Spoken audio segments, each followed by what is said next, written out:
Marupsing, mai pak pahaibasi arai bathaba amani. Karigidamagta somna mai pak tribano haina hangbataragadi. Ahan ba point da punsi haibasi journey makhalamani haibasi sanayaningi phongdokpiramu. Ngasidi Guinness Book of World Record ta sallaba 30 country ki different language ta translate tawkraba. Best selling book of the year 35 weeks hena takraba.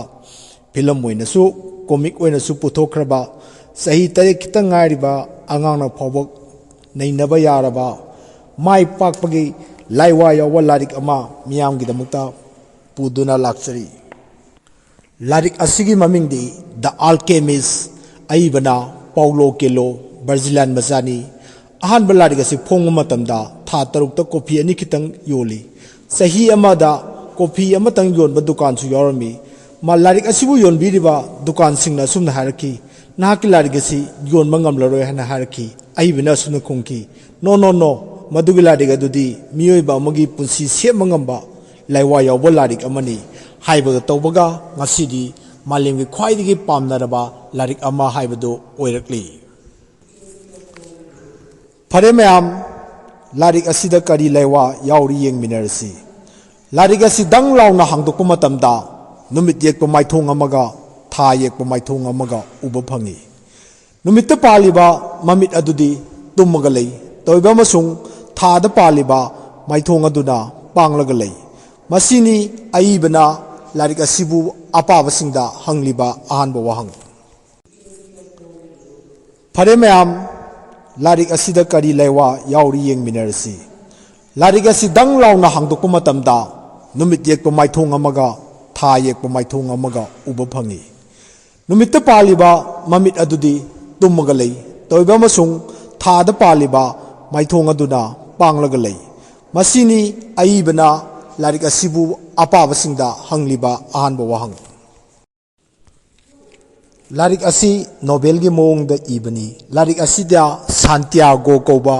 yauksenba angang ama yauri yaukseliba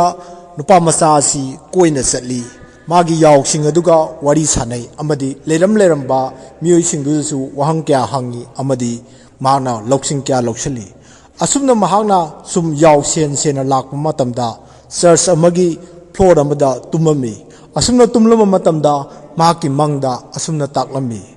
nahak Egypt ki pyramid makhong da chatlo aduga pyramid makhong aduda sanagi box mayam lebani madu lowcho haina hairami mangadu gi matungda mahangna akoi maibi gumba nupi ama thingradaki church aduaida church adu da mahana sangduna hangi ayakna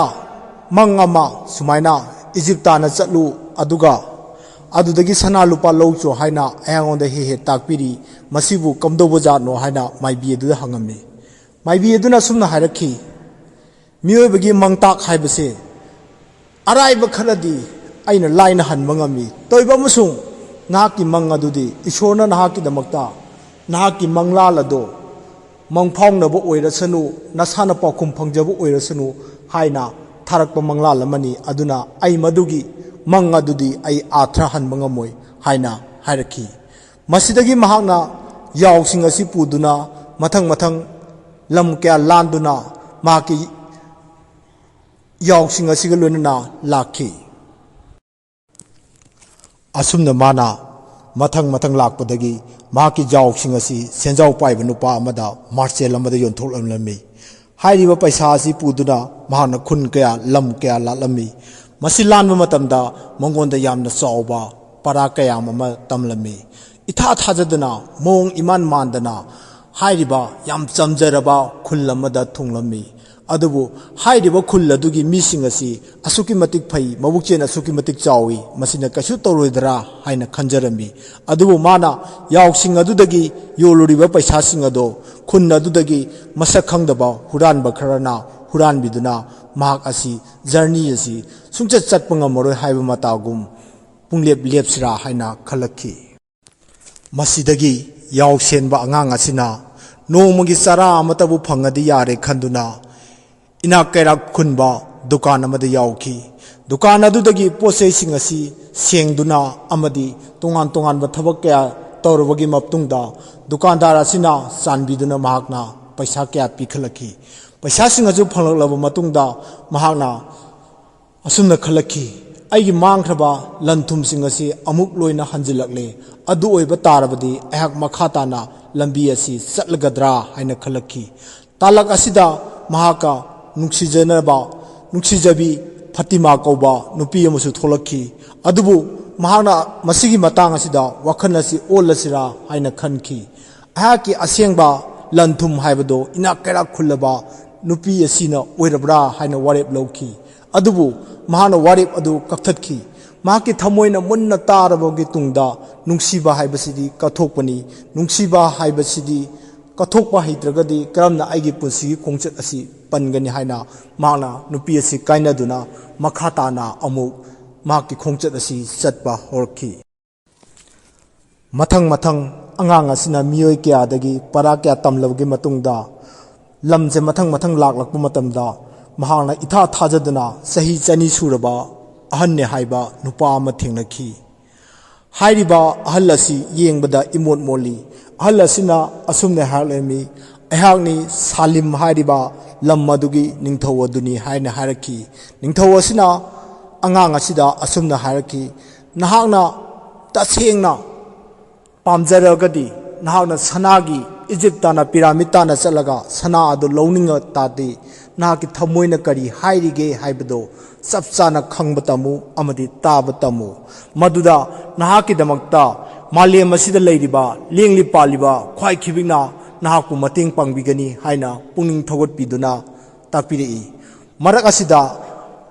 the alchemist हाइरिबासी अखोई मैतेरोंदा अहाकी ओइबो मोत हंदो हाइरक जब तारगदी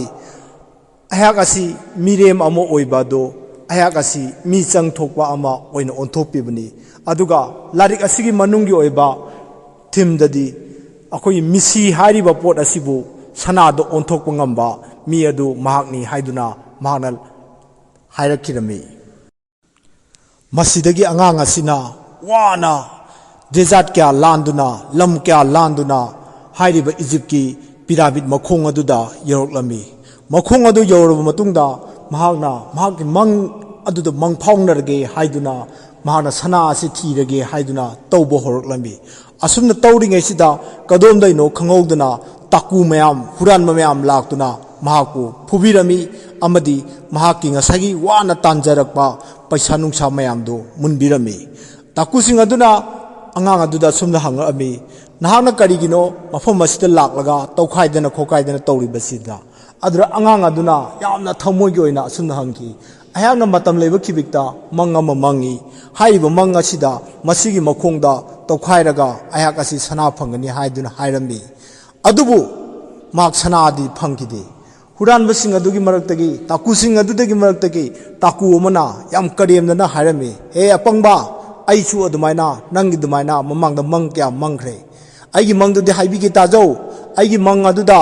church अमा Laramie church अदुगी लेमाय अदुगी मखा अदुदा अहागना सनागी boxing असि उरमी अदुबु हाइरिबा मंग अदो अहाग नंगदोंनो पंगगदी अहाग मदुबु थीरुगद्रा हाइदुना ताकूदुना याम करेमदना हा हा हा हा नोक्तुना चरखिरमी मसिदगी अंगांग असिना खंगलखी ओ मान हाइरिबा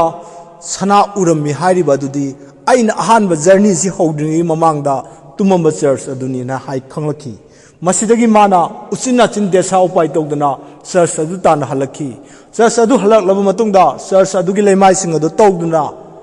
येंगलुब मतमदा माकी मंगलाल अदुदा उगिबा सना लुपा अदु फंगबा ngamखी फरे मयाम अदुदी लारिक असि मयाम तामिनरबि मतुंगदा अराइबा लाइवा तारा मयाम द मथंग मथंग शेयर तौजरलगे नंबर 1 पॉइंट दा फॉलो योर ड्रीम हाइबनी नाक न करिगुमा गोल अमा लेतादी मंगलाल अमा लेतादी मंगलाल अदुगी मतुंगिना थबक तौरो हाइबनी अनिसुबो पॉइंट दा always know what it is the one हाइबनी हाइ मतम लेबा खिबिता नाना खंगो नाना पामजरिबा थबदो तसेंगना पामलब्रा पामद्रिब्रा हाइबसिनी अहुमसुबो पॉइंट दा लिस्टन योर हार्ट से हाइब नाके थमोइना हाइरिबा वादो मुन्ना खंगबियोबा मुन्ना खंगलबा मतुंगदा राइट डिसीजन दो लौरबा मतमदा नाकी पुंसिगी खोंगचत असि चटपा होरो हाइबनेबा Mari suba point da live on the present haibneba akhona future gi amadi past ki ka haina wasan biragunu hojik asida nahak hingba tamo haiba si ma ki mari suba point ni manga suba point asini yamna phajiri ba si the word impossible hariba si imasi loktoga possible haibo wahi asi ohen biu haibdi oithoroi haiba thaba do oithohan mangam mi aduni ngasi malem sida phawriba si jekma hariba Chinese masa asi ngasi Amazon gi proprietor oriba Chinese masa asi mongon oithoroi thaba do mang ngasi oithohan gi bidagi phawrini mathangi point da never give up kaidong maida tokthokanoba ngasai gi alchemist asina journey si chakpu matam da khudong thiba kya nange awaba kya nange adu mana tokthokdana mana goal asi phangnabagi damakta honakhiba khudam amatang oina panjarabada olympic ki goal lawnaba honabada swimmer amana nomada pung mapan iroi haibasi adom thajabirabra mathangi point da don't be afraid for the failure maithi gani haibagi damakta akiba kaidonungda kirugunu myamna khangbigadbadi mak larika si matungna laiwa sidi maithi bagi get matung do lal matung da nahaki mai pak pa lambi adu lairabani haiba sini mathangi point da learn from your life journey haibni akoina punsi dagi tongan ba para kaya matamba yai akoina punsi da khudong thiba nangakpa awana nangakpa mi phataba thengnaba asugulba mayam sidagi koina para mayam si tanjallo haibni experience haibasi ojana su takpi daba laik na su iram daba yam tangba khudol amani the real treasure asingba sana lupa amadi iseng ei haibasi di isagi loksing gyan haibasi ni punsidagi tamakba aduni haibasi taklibasi aruba poina sidi asuki matik maru oi asuki matik aina su pamjaba point aduni haiba point asti the diamond inside you haibneba ai isa se arema mine na kaidong ida khanganoba ai isa se kaidong nu su handana khalunu kaidong ida su wang na su khalunu ahaki manungda diamond nama phumduno lei ahak na madubu diamond adubu lokthokpa haita gade ahak na ngasi kari gi damakta india gi manipur macha amo erga su India gi Prime Minister oiba karigi ngamoi masi hairaga tabiriba khwai khibipku amuka na ikono na kurumjari iroina na chine na subu nungai khalagadi adom gi like tobiramu comment pibiramu abudi marup singa da imung manung mari mata singa share tobiramu thank you everybody kanglei pangna yai phare